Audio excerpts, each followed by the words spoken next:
Sualın şərti mütləq şəkildə düzgün oxunmalıdır.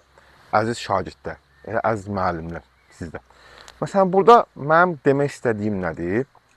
Tutaq ki, e, sualın şərtində deyir ki, xəbəri mürəkkəb sözlə ifadə olunub. Bax, xəbər mürəkkəb sözlə ifadə olunması başqa şeydir.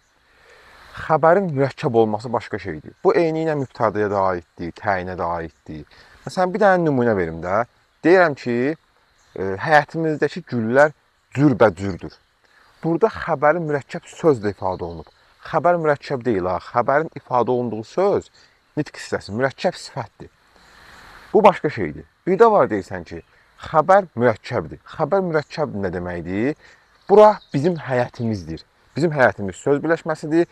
Söz birləşməsi də mürəkkəb xəbər sayılır. Yəni başqa cümlə üzvlərində də bu eyni ilə belədir.